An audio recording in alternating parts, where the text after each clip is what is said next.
Ser Podcast. Las 7 de hoy por hoy. Ser Podcast.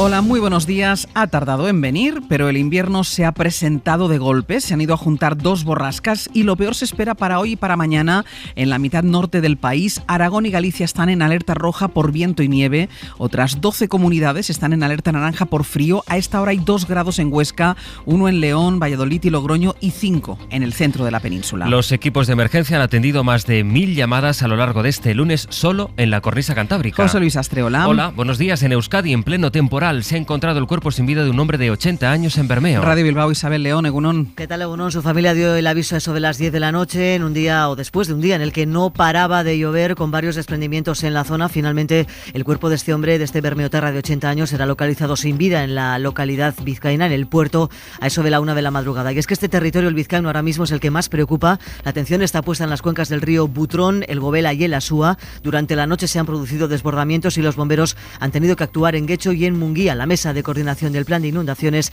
está convocada en Bilbao a las 11:30 de la mañana. La mayor parte de las incidencias se han registrado en Galicia y la Xunta ha tenido que suspender el transporte escolar en zonas de montaña por la nieve y varias aldeas se han quedado incomunicadas. ¿Cómo amanece esta hora la comunidad Radio Galicia? Ricardo Rodríguez, Bodía. Bodía, de momento el viento es el protagonista, con rachas de hasta 128 km por hora en la Serra do Xistral, en Lugo, esta madrugada. AENA acaba de comunicar que se cancelan las 2 conexiones a Madrid desde Peinador, desde Vigo, debido a ese fuerte viento y frío, a la espera de que este mediodía comience a nevar. Lo hará en cotas muy bajas, en los 300 metros, lo que ha llevado a la Xunta a suspender el transporte escolar en zonas de montaña, medida que se extiende a buena parte de la comunidad durante la tarde. Se han desbordado además varios ríos, hay una decena de cauces bajo vigilancia, 2 aldeas incomunicadas en Ourense por el desplome de una carretera. En el mar, alerta roja por fuerte oleaje y lo peor, dicen las previsiones, está por llegar. En Cantabria es donde más llovió ayer. En España hoy preocupa sobre todo el oleaje y el desbordamiento de algunos ríos. Y medio Aragón está cubierto de nieve. En Huesca es donde se ha vivido lo peor y donde se espera que nieve más este martes. El Ayuntamiento ha convocado una reunión para esta misma mañana para analizar el plan de respuesta a las emergencias invernales. De momento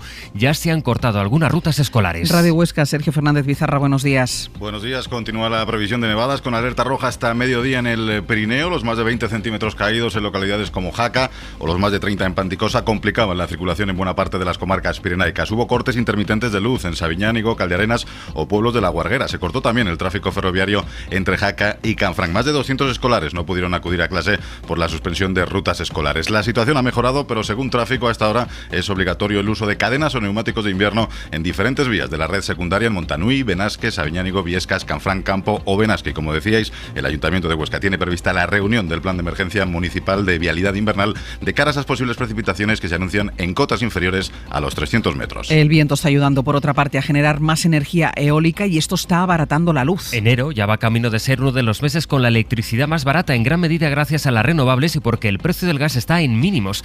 El megavatio hora cuesta hoy de media 71 euros. Son 120 euros menos que hace exactamente un año, Sira Valdés. Frente a los 209 euros que costó de media el megavatio hora en el mercado mayorista el año pasado, enero cerrará, estiman los expertos, con un precio medio similar al actual, que ronda los 71 euros megavatio hora, o a lo sumo en los 90 euros, un desplome que deja a los precios lejos de los 48 euros megavatio hora en que se situaba la media histórica, pero que tanto los expertos como el mercado confían que se mantenga en los próximos meses.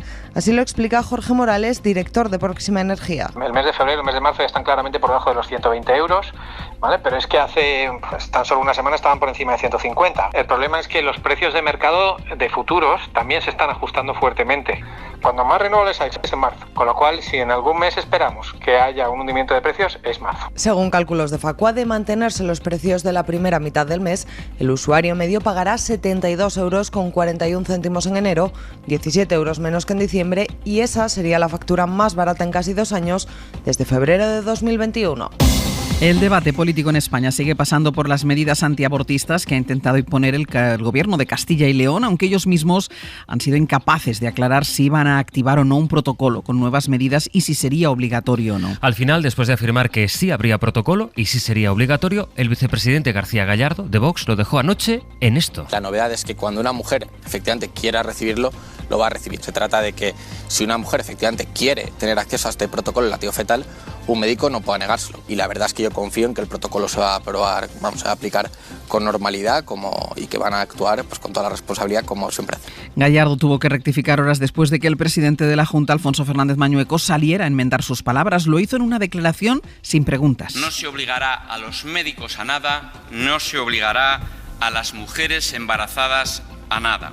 Serán ellas, como hasta ahora, las que libremente podrán solicitar los recursos que tienen a su disposición. La presión de Génova a Mañueco fue en privado y fue en público. Borja Semper marcó la posición del partido. En el PSOE, Pilar Alegría recriminaba el silencio de Feijóo.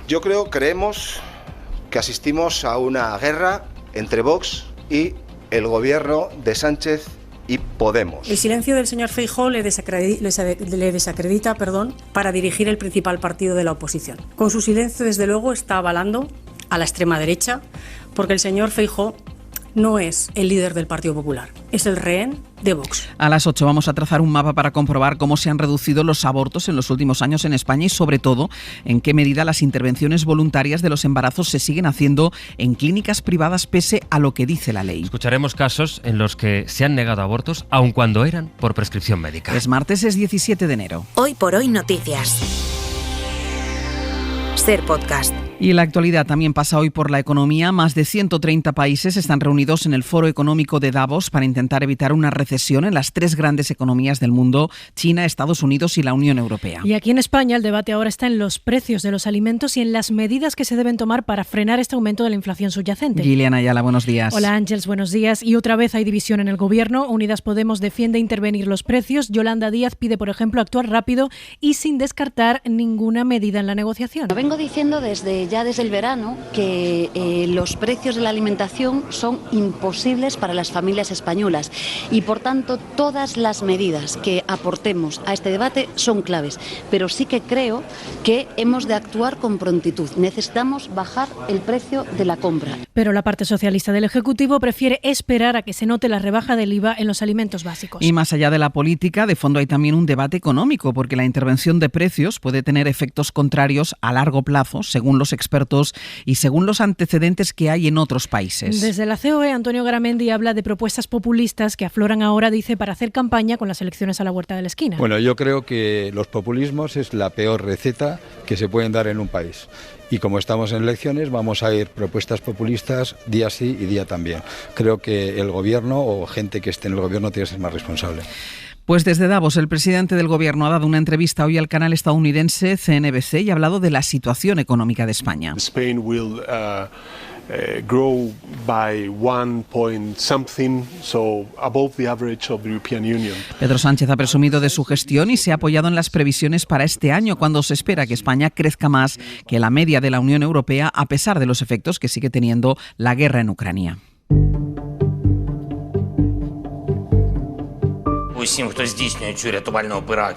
Precisamente en Ucrania sigue en marcha el operativo de rescate para buscar entre los escombros a supervivientes del ataque de Dnipro el pasado sábado.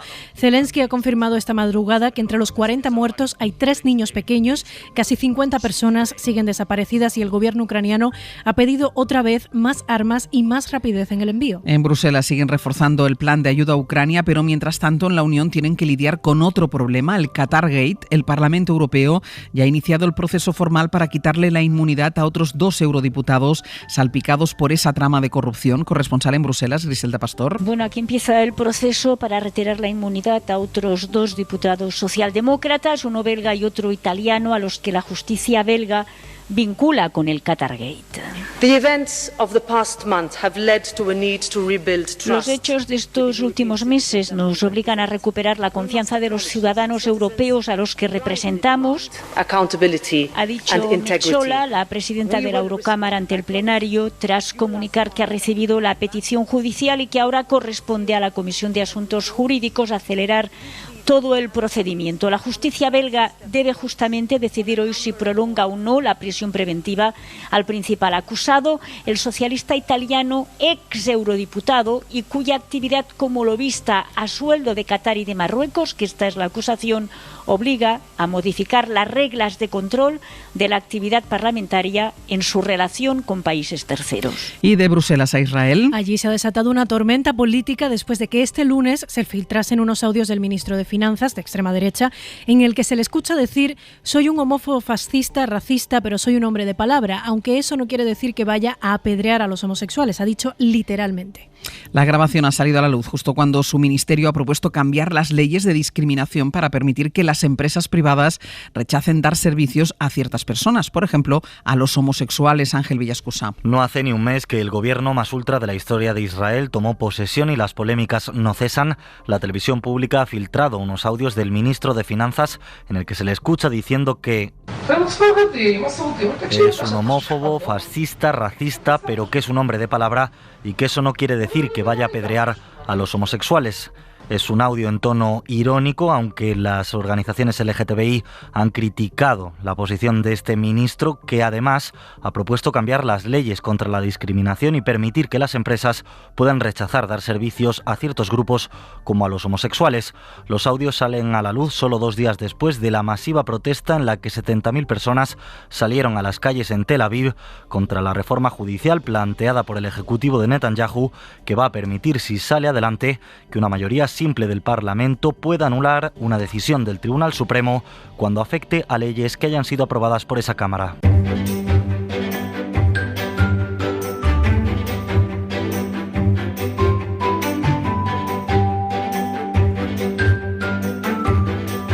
Nos vamos a detener hoy en Andalucía y en Baleares buscando algunas noticias del ámbito más local. En Radio Sevilla está Diego Suárez. Buenos días. Buenos días, Ángel. Y en Radio Mallorca, Mamen Municio. Buen día. Hola, ¿qué tal? Buen día.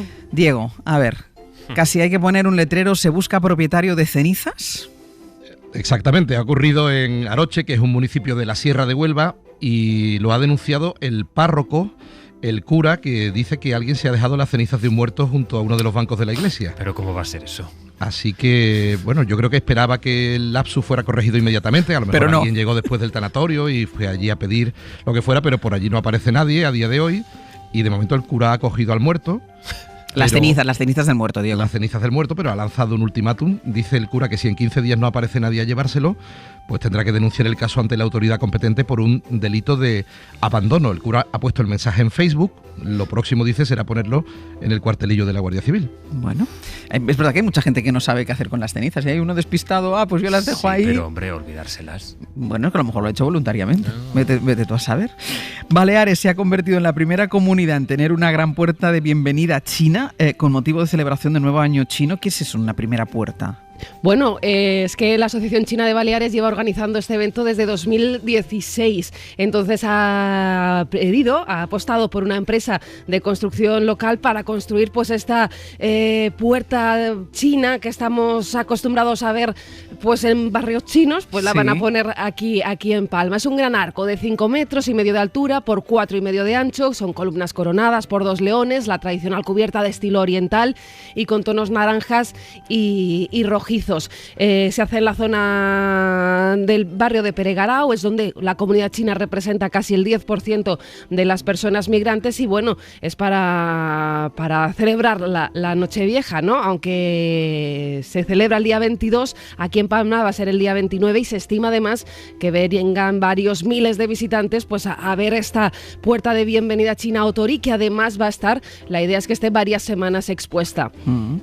Y en Andalucía, en Sevilla, Diego, una protesta, que era protesta, pero al menos, mira, agradaba a los paseantes que se la encontraron, ¿no? Sí, porque sonaba así.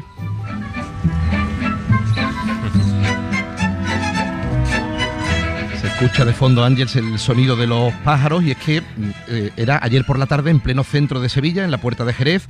Los viandantes pues se quedaron muy sorprendidos al ver a un grupo de personas con sus instrumentos. Eran los músicos de la Real Orquesta Sinfónica de Sevilla, que se pusieron a dar un concierto en plena calle para denunciar la precariedad de la situación en la que se encuentran. Esta es una de las orquestas más importantes, más reconocidas de toda Andalucía, pero dicen que están mal pagados, que no se cubren las vacantes y que el Teatro de la Maestranza, que es el teatro que les acoge, pues no le da las actuaciones que merecen, así que una forma de protestar era hacerlo de esta manera.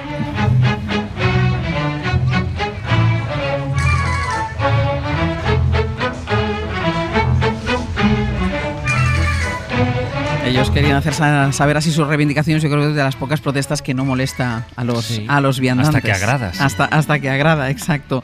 Diego Mamen, gracias. Hasta luego. Un beso. Y vamos con nuestra recomendación cultural del día. Siempre es un libro, una película. Bueno, pues hoy hay propuesta doble. Dani de la Fuente y Pepa Blanes nos proponen un videojuego y una serie sobre supervivencia, terror y aventura. Tienen dónde elegir. Es uno de los videojuegos que recomendamos por crear una historia muy original a priori de una situación posapocalíptica muy manida. The Last of Us atrapa con su belleza, sus paisajes, nos deja con la boca abierta en multitud de escenas con su música, los sonidos, el ambiente, esa banda sonora envolvente y el dúo de protagonistas, Joel y Ellie, un hombre que ha perdido a su hija y una niña perdida, es hipnótico. También introduce personajes LGTBI, no binarios, trans en la historia, con peso, protagonismo, con decisiones complejas para alegría del colectivo y enfado de algunos. Y no lo vamos a desvelar, pero The Last of Us tiene un final épico. Y además del videojuego, les queremos recomendar también la adaptación al formato televisivo que acaba de estrenar HBO Max. Doctor Newman, usted también es epidemiólogo. Supongo que la posibilidad de una pandemia viral también le quita el sueño. Nos sumerge en una pandemia antes del COVID, en un Estados Unidos posapocalíptico, tras una pandemia que convertía en caníbales a quienes infectaba. ¿Estamos enfermos? No, claro que no. La serie cuenta con Pedro Pascal como protagonista absoluto y con el creador de Chernobyl. Cuentan que han invertido 15 millones de euros por episodio, todo para hacer una ficción respetuosa con el videojuego y por tanto con sus fans, y por contar la enésima historia de superación apocalíptica, pero sin un solo fallo, y encima con la banda sonora de Gustavo Santaolalla. Para no perderte ningún episodio, síguenos en la aplicación o la web de la SER, Podium Podcast o tu plataforma de audio favorita. Cadena SER. La radio.